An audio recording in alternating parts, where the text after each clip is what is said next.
श्री शिवाय नमस्तुभ्यम, हर हर महादेव, जय महाकाल। कैसे हैं आप सभी लोग।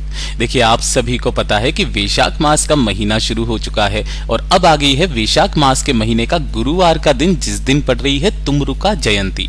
और इस तुमरुका जयंती के दिन आप सभी लोगों को ये तुमरुका महादेव वाला महा उपाय करना है। गुरुदेव ने कहा कि जब आपकी किस्मत आपका साथ ना दे, दुर्भाग्य पीछा नहीं छोड़ रहा है, जिस कार्य में हाथ डाल रहे हो सफलता नहीं मिल रही है, कार्य पूरे ही नहीं हो रहे हैं, कोई कामना है आपकी, कोई इच्छा जो महादेव के सामने हाथ फैला करके आपने मांग लिया लेकिन आपकी कामना पूरी नहीं हुई ना, तो ये तुमरुका महादेव के नाम से करने वाला 5 पत्तों वाला उपाय करना बिल्कुल मत भूलिएगा। पूज्य गुरुजी की कथा से सुन करके और समझ करके पूरे उपाय को बहुत आसान भाषा में आप सभी लोगों को बताऊंगा। परंतु उससे पहले आप सभी से बस एक छोटी सी प्रार्थना करूंगा कि जो लोग पहली बार आए हैं चैनल को सब्सक्राइब जरूर कीजिएगा और वीडियो को लाइक करके देवादिदेव महादेव का कोई सा भी प्यारा नाम कमेंट बॉक्स में लिखना मत भूलिएगा। साथ ही साथ तुमरुका महादेव का नाम जरूर लिखिएगा। इस पूरे वीडियो में हम 3 महा उपायों के बारे में बात करेंगे जो कि आपकी अलग अलग कामना पूर्ति के लिए सिद्ध होंगे, तो ध्यान से सुनना है और समझने की कोशिश करना है। सबसे पहले बात करते हैं हमारे पहले वाले उपाय। पहला वाला जो उपाय पूज्य गुरुजी ने कहा था, तुमरुका महादेव का उपाय, जो आपको 5 पत्तों से करना होता है।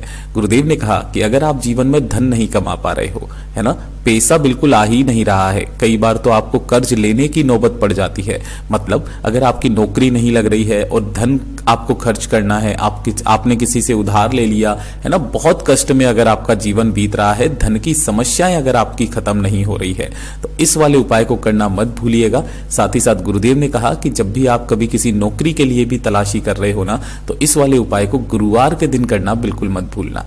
ठीक है, करना कैसे है वो चीज ध्यान से सुनिएगा। आपको लेना होगा इस तरीके से पत्ते। कितने पत्ते लेने हैं? 5 पत्ते लेने हैं। अब उनका भी क्रम आप ध्यान से सुनिएगा। जो 5 पत्ते होंगे ना, वो आपको अलग अलग वृक्षों के लेने हैं। ऐसे नहीं है आपने आम के 5 ले लिए, पीपल के 5 ले लिए, इस तरीके से नहीं।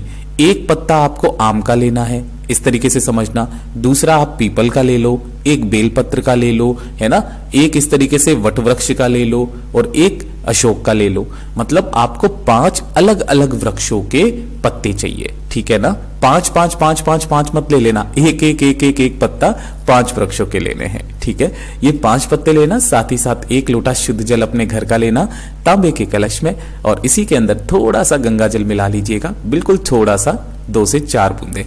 ठीक है, और साथ ही साथ आपको एक दीपक तैयार करना है, चाहे आटे का करो चाहे मिट्टी का, लेकिन इसके अंदर आपको लगानी है गोल बाती। ठीक है, और इसके अंदर भी आप भरोगे घी।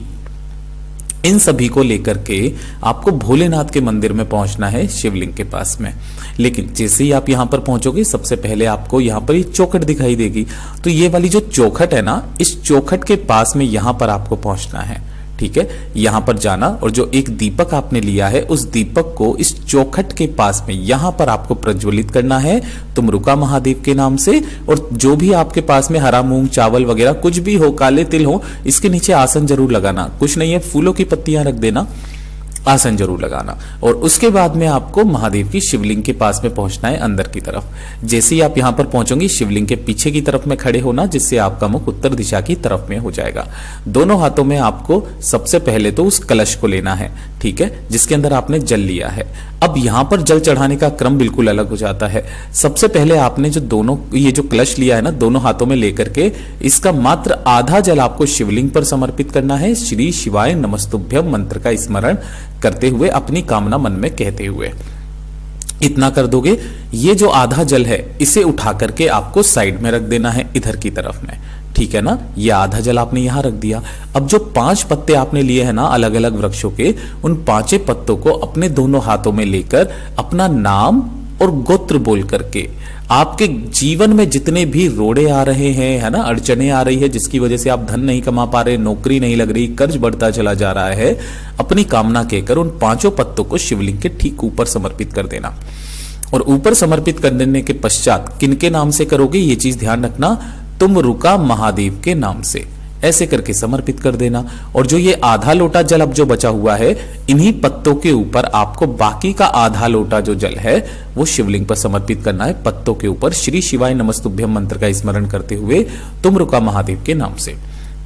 जब ये संपूर्ण जल समाप्त हो जाएगा, चढ़ा दोगे आप, तब आपको इन 5 पत्तों को उठाना है और जो इनके ऊपर जल लगा हुआ है ना, उन्हीं जल के छींटों को आपको अपने ऊपर मार लेना है और मारने के पश्चात वापस आपको शिवलिंग पर समर्पित नहीं करना है, माता अशोक सुंदरी के स्थान पर उन सभी 5 के 5 पत्तों को आपको यहां पर समर्पित करके वापस घर की तरफ चले आ जाना। गुरुदेव ने कहा गुरुवार के दिन जो व्यक्ति इस उपाय को कर लेता है ना, उसके जीवन में जितनी भी बाधाएं आ रही होती है वो सारी समाप्त हो जाती है।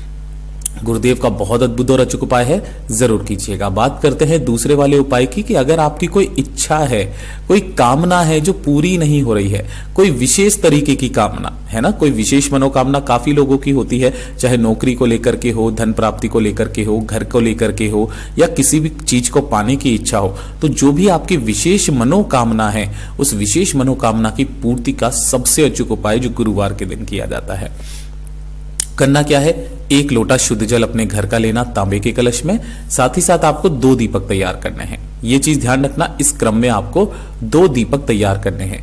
कैसा कैसा, एक होगा मिट्टी का जो आपके घर में इजीली मिल जाएगा, और एक जो बनाओगे वो बनाओगे आप आटे का दीपक, जो आपके घर में गेहूं का आटा हो उसी का एक दीपक उसमें बनाना। दोनों के ही अंदर आपको लगानी होगी गोल बाती, दोनों के ही अंदर गोल बाती लगेगी, इस चीज का ध्यान रखिएगा, ठीक है ना। और दोनों के ही अंदर भरना होगा आपको घी। इस तरीके से 2 दीपक तैयार कर लेना। अब आपको क्या करना है, किसी भी समय पर गुरुवार के दिन सुबह से लेकर के संध्या काल तक किसी भी समय पर आपको जो लेकर के जाने होंगे। देखिए, अगर आपके घर में कहीं पर भी बेलपत्र का पेड़ है या किसी गमले में लगा हुआ है, छोटा सा ही क्यों ना हो, वहां पर जाना। जो आपने मिट्टी वाला दीपक लिया है, इस चीज का ध्यान रखना, यहां पर क्रम का, मिट्टी वाला जो दीपक है आपको इस पेड़ की जड़ों के पास में यहां पर समर्पित करना है। गुरुदेव ने कहा रात्रि भी हो जाए ना तब भी कर लेना, कोई दिक्कत नहीं है। एक दीपक यहां पर लगाना मिट्टी वाला, अपनी कामना कहते हुए, और उसके बाद में जो एक दीपक बचा है उसे आपको लेकर के महादेव के शिवलिंग के पास में जाना है, जहां पर पड़ेगी शिवालय की चौखट ना। तो जो दूसरा दीपक होगा वो आपको इस चौखट पर, जो आटे का दीपक है ना, उस आटे के दीपक को आपको इस चौखट पर प्रज्वलित करना है, यहां पर चलाना है अपनी कामना कहते हुए। कामना कह देने के पश्चात आपको जाना होगा शिवालय में अंदर की तरफ में। जैसे ही शिवलिंग के पास में पहुंचोगे, शिवलिंग के पीछे की तरफ खड़े होना, जिससे आपका मुख उत्तर दिशा की तरफ में हो जाएगा। दोनों हाथों में आपको उस कलश को लेना है। अब यहां पर जो जल चढ़ाने का क्रम है वो चीज ध्यान से सुनिएगा। ओम नमः शिवाय मंत्र या श्री शिवाय नमस्तुभ्यम मंत्र का स्मरण करते हुए आपको यही वाला जल शिवलिंग पर धीरे धीरे करके समर्पित करना है। लेकिन कितनी बार, 7 बार में समर्पित करना। श्री शिवाय नमस्तुभ्यम, थोड़ा सा जल समर्पित करना, श्री शिवाय नमस्तुभ्यम, फिर थोड़ा सा जल समर्पित करना, फिर श्री शिवाय नमस्तुभ्यम, थोड़ा सा जल समर्पित करना। ऐसे आपको 7 बार में अपना नाम और गोत्र बोल करके जल समर्पित करना है। पहले अपना नाम और गोत्र बोल देना और श्री शिवाय नमस्तुभ्यम मंत्र का स्मरण करते हुए आपको जल समर्पित करना है 7 बार में। ये चीज का ध्यान रखना, ठीक है। करने के पश्चात ढोक दे करके, विनती करके, जब आप मंदिर से बाहर की तरफ आएंगे तो बाहर बैठे रहते हैं नंदी बाबा, है ना। तो जो नंदी बाबा की जो सींग होते हैं, ये चीज का ध्यान रखना।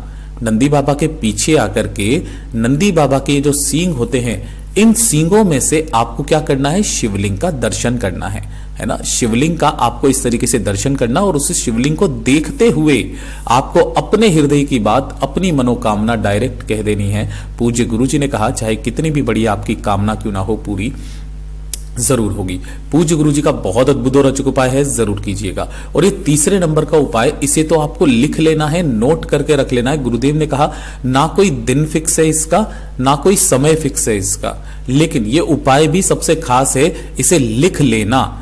गुरुदेव ने कहा कि अगर आपके जीवन में अचानक से कोई बड़ा भारी संकट आ जाए, कोई बड़ी भारी विपदा आ जाए, आपका चित्त, आपका मन काम नहीं कर रहा है, क्या करूं क्या ना करूं, है ना, कोई मुसीबत आपके सामने आन खड़ी हुई है ना, घर में या कहीं पर भी, एक छोटा सा काम करना फटाफट से जाकर के आपको एक चावल का दाना लेना है, जो अक्षत होना चाहिए, पूर्ण, कहीं से भी खंडित ना हो, और एक ही लेना होगा आपको हरा मूंग का दाना, ये वाला, ठीक है ना, आखा दाना। और 1 लोटा शुद्ध जल अपने घर का लेना तांबे के कलश में। इसे लेकर के आपके आसपास या आपके घर में कहीं पर भी बेलपत्र का पेड़ तो होगा ही सही, उसी बेलपत्र पेड़ के नीचे जाना और उसके नीचे जो भी कंकर पत्थर रखा हुआ है, उसी कंकर पत्थर को शिव मानकर, ध्यान रखना, उसी कंकर पत्थर को शिव मानकर पहले एक लोटा शुद्ध जल यहां पर समर्पित कर देना। श्री शिवाय नमस्तुभ्यम मंत्र का स्मरण करते हुए अवधूतेश्वर महादेव का नाम लेकर के, और एक चावल का दाना और एक हरा मूंग का दाना अपनी समस्या को दूर करने की कामना करते हुए इसी पत्थर पर, जिसे आपने शिव मान करके समर्पित किया है, समर्पित कर देना। पूज्य गुरु जी ने कहा ज्यादा से ज्यादा 2 घंटे आपकी जो समस्या आन पड़ी है ना वो टल जाएगी, सारी मुसीबतें खत्म हो जाएगी। सबसे अचूक उपाय है, जब भी जीवन में आपको मौका मिले इस वाले उपाय को करके देखिएगा। मैंने तो कई बार किया है, आप भी करके देखिएगा, निश्चय इसमें लाभ मिलेगा। पूज्य गुरु जी के सभी उपाय बहुत ही ज्यादा खास और अद्भुत है, जरूर कीजिएगा। वीडियो पसंद आए तो लाइक जरूर करना, चैनल को सब्सक्राइब जरूर कीजिएगा। मैं आपसे मिलता हूं अगले वीडियो में, तब तक के लिए ओम नमः शिवाय, हर हर महादेव, जय महाकाल।